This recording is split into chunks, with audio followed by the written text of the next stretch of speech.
Hello, എല്ലാവർക്കും നമസ്കാരം. ഇന്ന് ഒരാളുടെ റിക്വസ്റ്റ് പ്രകാരം കുക്കുംബർ ജെല്ല്, ശരിക്കും പറഞ്ഞാൽ ജെല്ല് ഞാൻ ഇതിനു മുമ്പ് പല ജെല്ലുകൾ അലോവേര ജെല്ല് ചെയ്തിട്ടുണ്ട്. ഏറ്റവും ഈസി ആയിട്ട് നമുക്ക് ചെയ്യാൻ പറ്റുന്ന ഒരു കാര്യമാണ് ഈ ജെല്ല് എന്ന് പറയുന്ന സംഭവം. ഒരു ജെല്ല് ഉണ്ടാക്കാനായിട്ട് ബേസിക്കായിട്ട് വേണ്ട കാര്യങ്ങൾ എന്ന് പറഞ്ഞാൽ വാട്ടർ, ഗം, പ്രിസർവേറ്റീവ്, പിന്നെ നമുക്ക് ആവശ്യമുള്ള സാധനങ്ങൾ നമുക്കിപ്പോൾ അതിൽ ആക്റ്റീവ് ഇൻഗ്രീഡിയൻസ് ആഡ് ചെയ്ത് കൊടുക്കാം.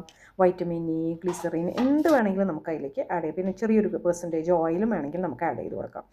ഇതൊക്കെ കൂടി ആയി കഴിഞ്ഞിട്ടുണ്ടെങ്കിൽ ഒരു ജെല്ലായി. നമ്മൾ 100% നാച്ചുറലായിട്ട്, അതായത് പ്രിസർവ് ചെയ്ത് വെക്കുന്ന രീതിയിലാണ് നമ്മൾ ജെല്ലുണ്ടാക്കുക. അപ്പോൾ നമ്മൾ വീട്ടിൽ ഉപയോഗിക്കുകയാണെന്ന് വെച്ച് കഴിഞ്ഞിട്ടുണ്ടെങ്കിൽ നമുക്ക് ജെല്ലുണ്ടാക്കി ഫ്രിഡ്ജിലേക്ക് വെക്കാം, പ്രിസർവേറ്റീവ് ഒന്നും വേണ്ട. പക്ഷേ നമ്മൾ 100% നാച്ചുറലായിട്ട് പോവുകയാണെന്ന് വെച്ചിട്ടുണ്ടെങ്കിൽ എക്കോ സർട്ടിഫൈഡ് ആയിട്ടുള്ള പ്രിസർവേറ്റീവും അതുപോലെ ഗമ്മും, പോളിമർ എന്ന് പറയുന്ന ഒരു സാധനം, അതായത് സിന്തറ്റിക് ആയിട്ടുള്ള ഗമ്മ് പോലെയുള്ള പോളിമേഴ്സ് അവൈലബിൾ ആണ്. അത് ഉപയോഗിക്കാതെ ഗമ്മുകൾ, ഇപ്പോൾ സോള ഗം, സാന്തൻ ഗം, അതുപോലെ ഗുവാർ ഗം എന്നൊക്കെ പറഞ്ഞ് നാച്ചുറലായിട്ടുള്ള ഒത്തിരി ഗമ്മുകൾ വരുന്നുണ്ട്. ഇന്ന് ഞാൻ ഉപയോഗിക്കാൻ പോകുന്നത്, പൊതുവേ നമ്മൾ കാണുന്നത് സാന്താൻ ഗമ്മാണ് എല്ലാവരും ഉപയോഗിക്കുന്നത്. ഇന്ന് ഞാനിവിടെ ഈ ജെല്ലുണ്ടാക്കാനായിട്ട് ഉപയോഗിക്കുന്നത് സോള ഗം എന്ന് പറയുന്ന ഒരു ഗമ്മാണ്, നാച്ചുറൽ ഗം. അത് സാന്താൻ ഗമ്മും അക്കേഷ്യ സെനഗൽ ഗം എന്ന് പറയുന്ന, അതും ഇന്ത്യയിലും അവൈലബിൾ ആണ്, വേറെ പേരിലാണ് ഇത് അറിയപ്പെടുന്നത്. രണ്ടിൻ്റെയും കൂടി ഒരു മിക്സ്ചറായിട്ട് വരുന്നൊരു ഗമ്മാണിത്.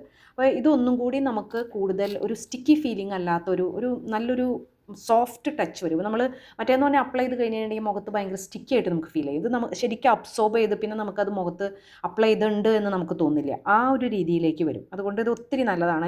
നമ്മൾ വീട്ടിലുണ്ടാക്കിയെടുക്കുമ്പോൾ നമുക്ക് കുക്കുംബറിൻ്റെ ജ്യൂസ് നമ്മൾ ഗ്രേറ്റ് ചെയ്തിട്ട് അതിൻ്റെ ജ്യൂസ് എടുക്കുക. നമ്മൾ എടുക്കുമ്പോൾ കുറച്ച് നാളൊക്കെ ഇരിക്കണം, പ്രിസർവേറ്റീവ് ഒന്നും ചേർക്കുന്നില്ല. ഫ്രിഡ്ജിലൊക്കെ വെക്കുകയാണെങ്കിൽ കൈയും അതുപോലെ നമ്മൾ ഉപയോഗിക്കുന്ന പാത്രങ്ങളും ടീസ്പൂണൊക്കെ നന്നായിട്ട് സാനിറ്റൈസ് ചെയ്യാനായിട്ട് ശ്രമിക്കുക. അപ്പം നമ്മൾ കൊമേഴ്ഷ്യലി നമ്മൾക്ക് മാർക്കറ്റിൽ വിൽക്കുന്ന ഈ ജെല്ലുകളൊക്കെയാണെന്ന് വെച്ചിട്ടുണ്ടെങ്കിൽ അത് ഹൈഡ്രോസോൾ എക്സ്ട്രാക്റ്റ് ഇങ്ങനെയുള്ള സാധനങ്ങളൊക്കെ വെച്ചിട്ടാണ് നമുക്ക് ഉണ്ടാക്കി മാർക്കറ്റിൽ വരാറ്. അല്ലാതെ ഫ്രഷായിട്ട് കുക്കുംബർ എടുത്തിട്ട് അതിൻ്റെ ജ്യൂസ് എടുത്തിട്ടൊന്നും ആയിരിക്കില്ല. അത് സാധിക്കുന്ന കാര്യമല്ല, കാരണം ഇതിൽ ഒത്തിരി ജേംസൊക്കെ ഉണ്ടാവും. അതുകൊണ്ട് നമ്മളിപ്പോഴും എക്സ്ട്രാക്റ്റുകളോ അല്ലെങ്കിൽ ഹൈഡ്രോസോൾ അങ്ങനെയുള്ള കാര്യങ്ങൾ വെച്ചിട്ട് ആയിരിക്കും അത് ചെയ്യുന്നതും. അപ്പോൾ നമുക്ക് വീട്ടിൽ നമ്മുടെ ആവശ്യത്തിന് വേണ്ടി ഉപയോഗിക്കുമ്പോൾ നമുക്ക് ഇതുപോലെ ചെയ്തെടുക്കാം. എക്സ്ട്രാക്റ്റും ഹൈഡ്രോസോളും ഇതിലൊക്കെ റിസൾട്ട് കിട്ടുന്നത് നമ്മൾ ഇതുപോലെ ഫ്രഷ് കുക്കുംബർ ജ്യൂസ് എടുത്ത് ചെയ്യുമ്പോൾ തന്നെയാണ്. ഇത് ചെയ്യേണ്ട രീതി എന്ന് പറഞ്ഞു കഴിഞ്ഞിട്ടുണ്ടെങ്കിൽ, നമുക്ക് കുക്കുംബർ ഒരെണ്ണം എടുത്തിട്ട് നന്നായിട്ട് കഴുകി അത് വെള്ളം കംപ്ലീറ്റ് തുടച്ച് കളഞ്ഞെന്ന് ഉറപ്പ് വരുത്തുക. എന്നിട്ട് ഗ്രേറ്റ് ചെയ്തിട്ട് നല്ലൊരു ക്ലീൻ ക്ലോത്തിലെടുത്ത് നമ്മൾ ജ്യൂസ് അതിൻ്റെ എക്സ്ട്രാക്ട് ചെയ്ത് നന്നായിട്ട് പിഴിഞ്ഞെടുക്കുക. അതിനുശേഷം ഒരു 70 ഡിഗ്രി വരെ ഒന്ന് ചൂടാക്കണം. തിളക്കരുത്, ജസ്റ്റ് ഒന്ന് ചൂടാവണം. കാരണം എന്ന് വെച്ചിട്ടുണ്ടെങ്കിൽ എന്തെങ്കിലും ജേംസ് ഒക്കെ ഉണ്ടെങ്കിൽ അതൊന്ന് ക്ലിയർ ആയി പോകാനായിട്ട്. അപ്പോൾ കുറച്ച് നാളുകൾ ഇരിക്കുകയും ചെയ്യും. ഓക്കെ, എന്നിട്ട് നമ്മൾ ആവശ്യത്തിനുള്ളത് നമ്മൾ ഫോർമുലയിൽ കൊടുത്തിരിക്കുന്ന പോലെ അളന്നെടുക്കണം. എനിക്ക് 46.45 ഗ്രാം, ഞാൻ 50 ഗ്രാമേ ഉണ്ടാക്കുന്നുള്ളൂ, അത്രയും ഉണ്ടായില്ല. അപ്പോൾ നമ്മൾ ഡിസ്റ്റിൽഡ് വാട്ടർ അല്ലെങ്കിൽ ഡീമിനറലൈസ്ഡ് വാട്ടർ നമ്മൾ ആഡ് ചെയ്ത് കൊടുക്കണം. ഇത് പിന്നെ ഞാൻ ആഡ് ചെയ്ത് കുക്കുംബർ ഗ്ലിസറേറ്റ് ആണ്. അപ്പോൾ നല്ലൊരു സ്മെല്ല്, വേറെ ഒന്നും നമ്മൾ ചേർക്കേണ്ട കാര്യമില്ല. ഈ കുക്കുംബറിൻ്റെ നല്ലൊരു സ്മെല്ല് ഈ ജെല്ലുണ്ടാക്കി കഴിയുമ്പോൾ നമുക്ക് ഉണ്ടാകും.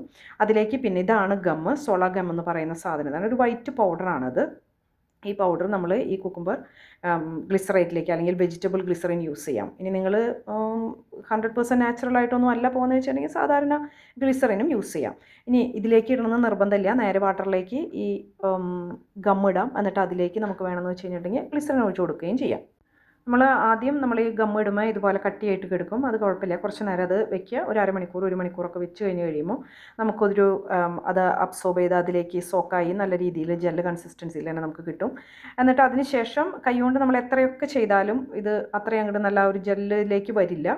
ബെറ്റർ നമ്മളൊരു ഹാൻഡ് മിക്സർ വെച്ചിട്ടോ ബ്ലെൻഡർ വെച്ചിട്ടോ നന്നായിട്ട് ബ്ലെൻഡ് ചെയ്യുക. നല്ല സ്പീഡിൽ തന്നെ ചെയ്തെടുക്കണം. അപ്പോൾ നമുക്ക് നല്ല ജെല്ല് കൺസിസ്റ്റൻസി. ലാസ്റ്റ് നമ്മൾ പ്രിസർവേറ്റീവ് അല്ലെന്ന് വെച്ച് കഴിഞ്ഞിട്ടുണ്ടെങ്കിൽ നമുക്ക് ഫ്രാഗ്രൻസ് ഓയിൽ എന്തെങ്കിലും അതിൻ്റെ ആവശ്യമില്ല. കുക്കുംബറിൻ്റെ ഓൾറെഡി സ്മെല്ലുണ്ട്, അതുകൊണ്ട് ഞാൻ ഫോർമുലയിൽ നേരത്തെ കാണിച്ച പോലെ ഫ്രാഗ്രൻസ് ഓയിലൊന്നും നിങ്ങൾ കാണില്ല.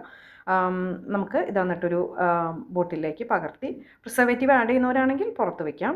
1 വർഷം വരെ ഞാൻ എക്കോ സർട്ടിഫൈഡ് ജിയോഗ DCT ആണ് ഞാൻ പൊതുവേ ആഡ് ചെയ്യാറ്. ഞാൻ പക്ഷേ ഇതിൽ ആഡ് ചെയ്തില്ല, ഞാൻ ഫ്രിഡ്ജിലേക്കാണ് വയ്ക്കാൻ പോകുന്നത്, അതുകൊണ്ട് ആഡ് ചെയ്തിട്ടില്ല. ഇനി പ്രിസർവേറ്റീവ് ആഡ് ചെയ്യേണ്ടവർക്ക് പ്രിസർവേറ്റീവ് ആഡ് ചെയ്തിട്ട് പുറത്ത് വെച്ചിട്ട് നമുക്കത് 1 വർഷം വരെ ഒരു കേടും കൂടാതെ ഇത് നമുക്ക് ഉപയോഗിക്കാനായിട്ട് പറ്റും.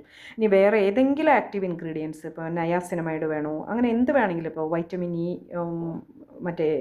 ഇ വേണമെങ്കിൽ ആഡ് ചെയ്ത് കൊടുക്കാം. കുറച്ച് ചെറിയൊരു ക്വാണ്ടിറ്റി, ഒരു 1 to 2% വരെ ഒരു ഓയിലും ഇതിലേക്ക് നമുക്ക് ചേർക്കാനായിട്ട് പറ്റും. ഈ ഗമ്മ് അത്രയും ഓയിലിൻ്റെ കപ്പാസിറ്റി ഈ ഗമ്മ് ഹോൾഡ് ചെയ്യും. പിന്നെ പ്രിസർവേറ്റീവ് ആഡ് ചെയ്യുന്നവരാണെന്ന് വെച്ചിട്ടുണ്ടെങ്കിൽ pH വളരെ കെയർഫുൾ ആവണം. ഏത് pH റേഞ്ചിലാണോ വരുന്നത് ആ pHൽ നിർത്താനായിട്ട് നോക്കണം. വേറൊരു വീഡിയോയുമായിട്ട് വീണ്ടും കാണാം. ബൈ.